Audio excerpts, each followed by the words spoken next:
Bonjour à tous, bonjour à tous, bienvenue en 2025. Moi, je pense que les gens qui écoutent les prophéties, en fait, c'est des gens qui subissent le monde parce que on n'a pas besoin des prophéties. D'ailleurs, la Bible dit qu'il faut se méfier des prophètes. C'est un truc j'ai fait un tour du monde des prophéties, un tour de YouTube des prophéties que je vais vous présenter après mon petit blabla pour vous montrer que j'exagère pas. Mais mon analyse, c'est ça, c'est que les gens qui écoutent les prophéties, c'est des gens qui profondément sont prêts ont une attitude de subir le monde euh, plutôt que de l'appréhender. Parce que, bon, déjà, c'est faire confiance dans des gens qui s'appuient sur un pouvoir, qui se paye soi-disant sur un pouvoir extérieur à l'intelligence.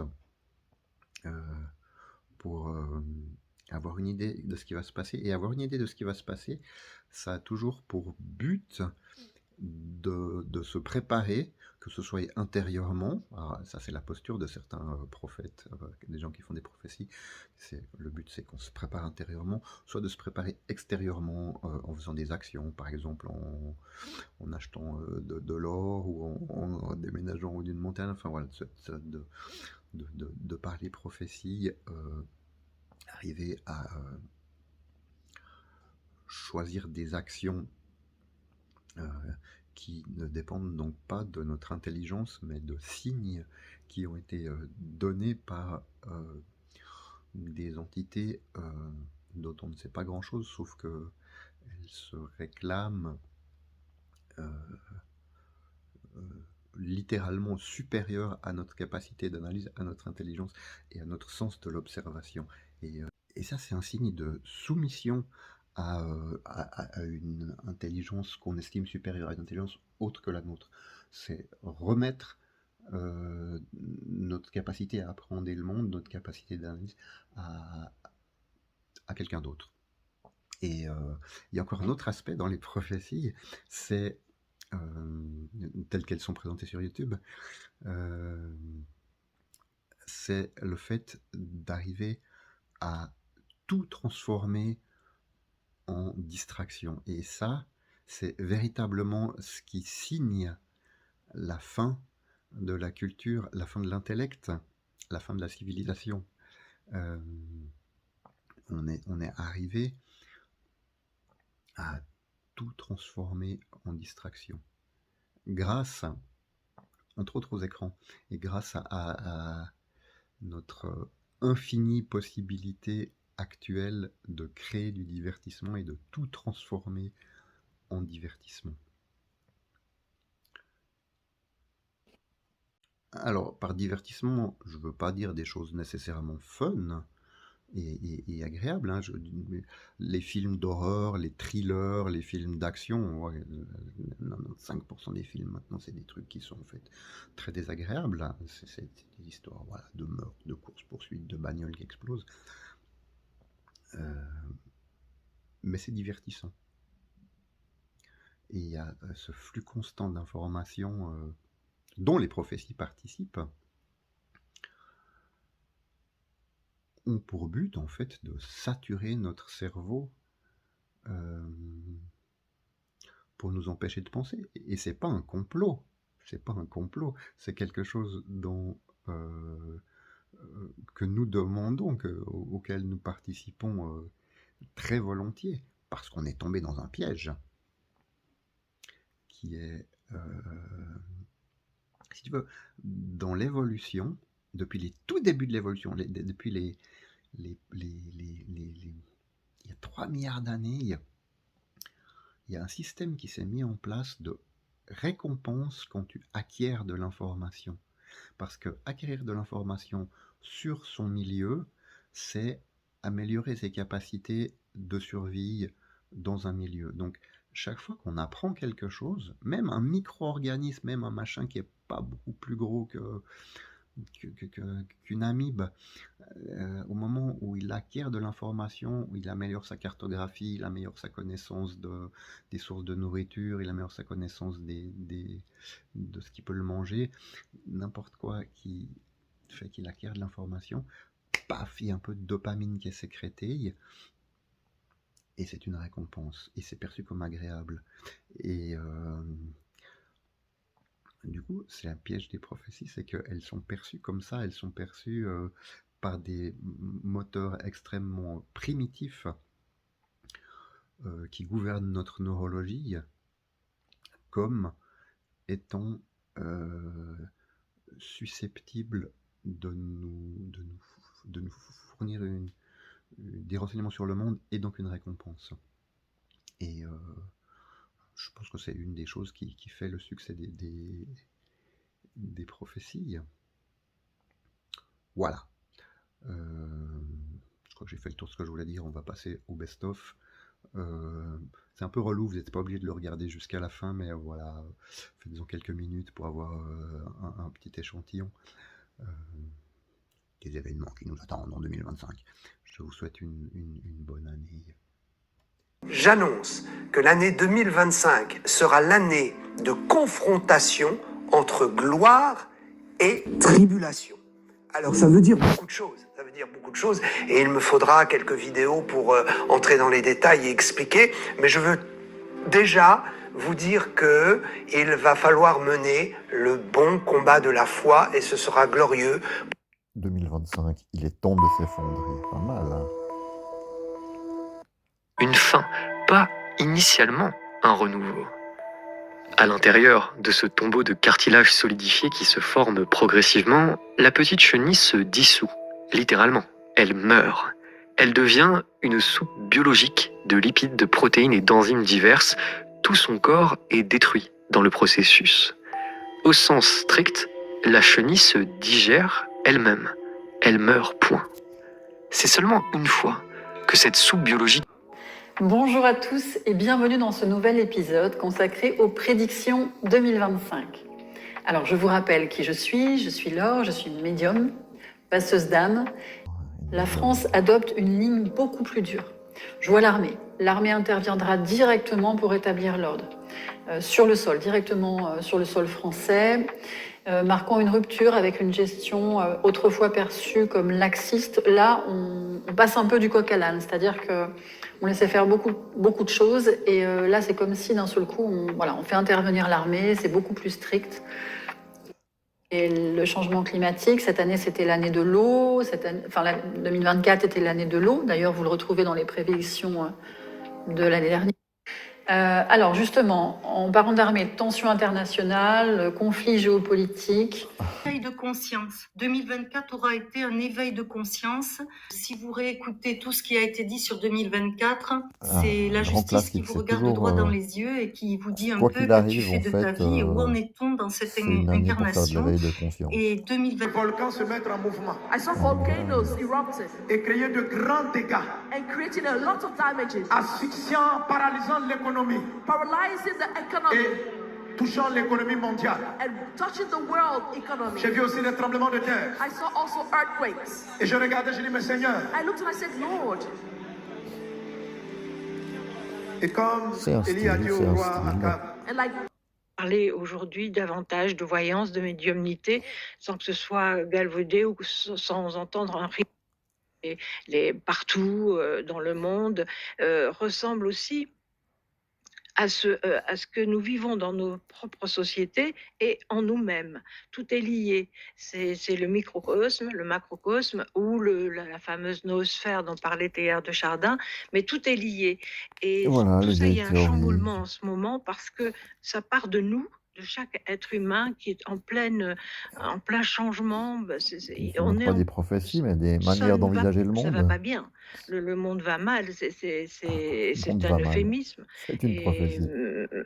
Je peux pas dire que le monde va bien, mais ça va entraîner des bouleversements au niveau de la société et des pays. J'ai compris de quelle manière il procède et ça peut nous attirer la foudre de beaucoup de choses.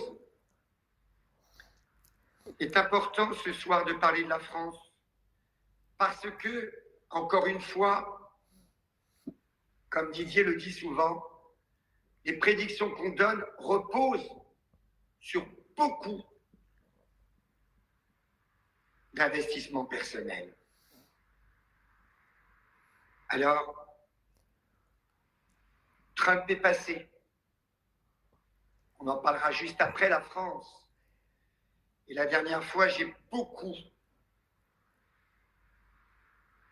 étalé, j'ai ouvert l'éventail des possibilités du monde qui va nous arriver. Ceux qui ont des âmes sensibles, je répète, ceux qui ne veulent pas entendre et ceux qui croient. On est là pour faire peur? Non, j'annonce pas que des cataclysmes. Mais la vérité, elle est là, on ne peut pas la nier. Alors, je ne vous cache pas que je ne regarde pas la télé, en tout cas pas ce genre d'émission politique. Ouais, je peux même Ça pas ne faire de m'intéresse pas. commentaires, ça se suffit à soi-même, je crois. On va voir d'où il parle.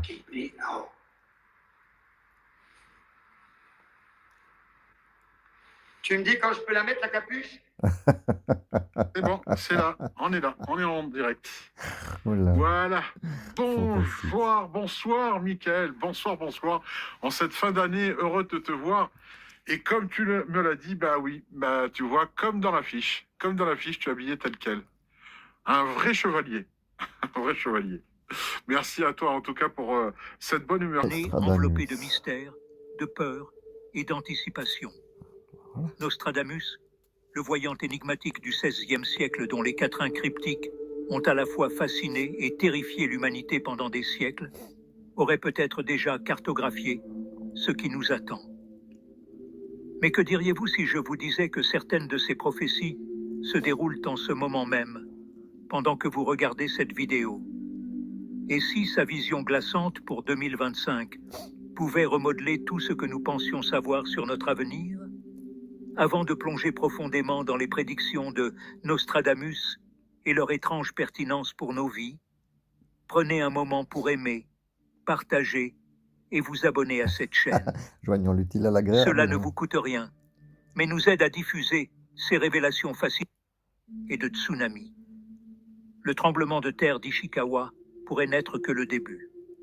Dans les mois à venir, la ceinture de feu du Pacifique pourrait entrer en éruption, avec une activité sans précédent, déclenchant des éruptions volcaniques et des tsunamis qui dévastent les régions côtières. Des villes entières pourraient être submergées et l'économie mondiale pourrait faire face à de sévères répercussions, alors que les nations luttent pour se reconstruire.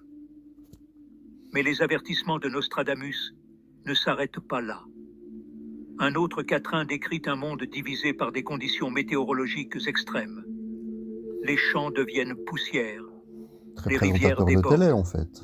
L'équilibre de la nature perdu en dessous. Bien vu. Les nations se battent pour des ressources en diminution. Alors là, il y avait besoin de Nostradamus a pour dire également un truc prédit comme ça, d'importantes vraiment. turbulences politiques en 2025. Sans blague. Il a évoqué le déclin des leaders puissants et l'émergence de nouveaux. L'un de ces quatrains dit « Le lion faiblit, l'aigle crie, de nouveaux pouvoirs s'élèvent, où les anciens meurent. » Ce qui est génial, c'est qu'à l'heure actuelle, nos politiques, en tout cas en France, ils sont tellement peu crédibles que n'importe quel gogol peut maintenant être aussi crédible, en fait. Tu vois, il y a des gens comme Francis Lalanne ou Casanovas qui se présentent aux élections présidentielles, parce qu'en fait, ils sont aussi crédibles que les hommes en place habituellement, vu que les autres ne sont plus du tout crédibles. Aux politiques, la France va perdurer dans ces obstacles. Donc les Français aspirent à un vrai changement et c'est de quoi je vais vous parler pour l'année 2025. Donc pour l'instant, avant de parler d'Emmanuel Macron et de François Bayrou, j'avais les retraités, ils auront du mal à se loger.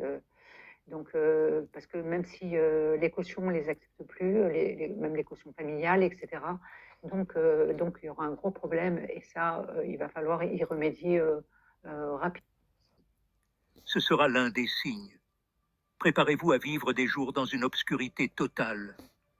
Ces jours sont très proches et pendant ces jours, vous vous sentirez comme mort, sans manger ni boire. Padre Pio, un saint très célèbre du XXe siècle, était un prêtre italien de l'ordre des Capucins. Connu Génial, pour... moi j'ai un membre de ma famille qui se saoule à des choses de ce genre. Et après elle se met à genoux pour prier.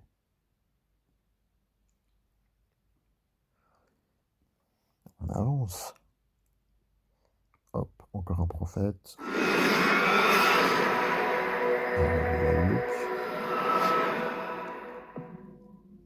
Donc bonjour à tous, j'espère que vous allez bien. C'est un réel plaisir pour moi Un de vous prophète retrouver avec le aujourd'hui drapeau dans une français vidéo derrière. prophétique où je vais vous annoncer de la part du Seigneur la saison de l'année 2025. Depuis quelques temps, sur ma chaîne YouTube, vous pouvez retrouver des messages. Je peux vous assurer que si le diable se ronge d'impatience, c'est que ce temps est extrêmement proche. Et j'ai entendu la voix de Dieu répondre encore un peu de temps. Ce qui signifie que le Seigneur laisse encore un peu de temps avant la rentrée dans la grande période des 7 ans de tribulation. Mais le problème, ce qui m'a moi amené la crainte de Dieu, c'est le un peu de temps. C'est comme quand cela a résonné dans mon esprit, c'est comme si le peu de temps était que vraiment un court temps, un laps de temps vraiment très petit. C'était pas un peu de temps en mode on verra plus tard, c'était encore un peu de temps. Ce petit temps qui reste, Il est rigolo cette parce toute que petite zone de d'un temps côté, qui reste, il a des elle est façons de parler très banlieue très comme très ça. courte. Et je peux vous assurer que là, nous sommes dans des temps qui sont pré-apocalyptiques et qui sont vraiment en train d'amorcer tout ce qui va arriver dans la grande Mélangé à une période de façon de tribulation. parler très... Donc c'est un temps très particulier et très sérieux dans lequel... Plus de temps avec le Seigneur, plus de consécration, plus de votre énergie, plus de votre temps libre, plus de vos capacités, de vos compétences, de vos dons, de mettre ça au service du corps de Christ au sens large du terme, parce que nous en avons besoin en France et nous allons vivre dans cette année 2025 des temps extraordinaires. Nous le savons, mon papa, le pasteur Daniel Martini, le répète depuis plusieurs mois, à mesure que les ténèbres vont s'épaissir sur cette terre, et en 2025, nous allons assurément voir une accélération de plein de choses, notamment au niveau technologique, au niveau de l'intelligence artificielle, des choses alors là, qui sont, c'est brillant comme prophétie. qui peuvent être effrayantes. Nous allons voir une accélération évidemment de la mise en place du gouvernement mondial. Nous allons voir des choses bizarres se passer dans l'alimentation. Le pasteur le répète depuis plusieurs mois, faites très attention à ce que vous mangez, priez avant de manger. Alors bien sûr, on ne va pas vivre comme des ermites à se priver de tout et en disant « Ah bah là, peut-être si je prends un plat préparé, le pasteur avait parlé, fait une vidéo sur les plats préparés. » Voilà, il ne faut pas se fermer de tout. Voilà, on est dans ce monde, on n'est pas de ce monde et on croit que le Seigneur nous protège, mais on ne va pas non plus tenter Dieu. Cassandre. Alors, un autre style. Agences bancaires en feu, des prises d'otages, des lieux touristiques renommés qui vont être entièrement détruits. J'ai eu un flash d'un restaurant à Paris qui risque de prendre feu.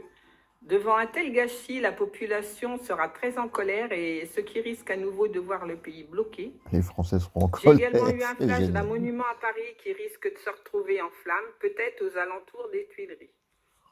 Possibilité d'intervention agressive de l'armée, tendance radicale, crise des relations internationales et du monde diplomatique. Également, Ouais, bah ça c'est de la prophétie. transport. Comme en 2024, de nouvelles grèves verront le jour, mais cette fois-ci en raison de la grande licenciement, en raison de l'inflation. La population est de plus en plus pauvre. Certains ne pourront plus joindre les deux bouts et finiront par venir taper au restaurant du cœur pour certains et d'autres se retrouver à la rue. Parlons de préparation spirituelle, les gars. Quelles actions concrètes menez-vous? Ce n'est pas le moment de s'y arrêter qu'en théorie, non. Jacques 1h22 dit la vérité. Et mettez en pratique la parole, et non pas seulement des auditeurs, en vous trompant vous-même. Jeûnez-vous à partir des médias sociaux pour consacrer plus de temps à la prière. Cher bien-aimé, ce que vous êtes sur le point de découvrir peut transformer à jamais votre manière de voir l'avenir. Nous approchons d'un tournant prophétique. L'année 2025 ne sera pas simplement une nouvelle date au calendrier. Elle sera un tournant dans l'histoire spirituelle de l'humanité. Quelque chose de profond se déroule en silence, mais avec des implications retentissantes pour ceux qui y prêtent attention. Saviez-vous que de nombreuses prophéties enregistrées dans les Écritures et dans les visions, conflits entre nations, alliances inhabituelles et effondrements économiques sont à l'horizon, façonnant la scène pour des événements plus grands? Mais comment pouvez-vous vous préparer? C'est le point le plus important. Les prophéties ne sont pas seulement à observer de loin, elles sont un appel à l'action. Chacun de nous a un rôle à jouer dans le plan divin, et ce rôle commence par une préparation spirituelle. Premièrement, examinez votre vie spirituelle. Demandez-vous, ma foi est-elle suffisamment solide pour supporter les tempêtes, mais aussi sur des opportunités de repentance et de renouveau. Les implications spirituelles de la technologie avancée. Un autre facteur crucial qui façonnera 2025 est l'impact des innovations technologiques. Jamais dans l'histoire, l'humanité n'a eu autant de pouvoir entre ses mains, mais avec ce pouvoir vient la parole de Dieu et dans l'intimité avec le Saint-Esprit. La prière doit devenir notre pratique Alors, c'est pas quotidienne très précis, mais ininterrompue. par contre, il donne C'est par elle beaucoup que de sens. et ce qui est tromperie. Le rôle de l'Église en 2025. Et il y en a qui sont sur le sens, et il y Alors en que a qui sont sur les événements. vous avez de l'amour les uns pour les autres. Déclare dès aujourd'hui que 2025 sera l'année de ta récolte, l'année où tu seras lumière,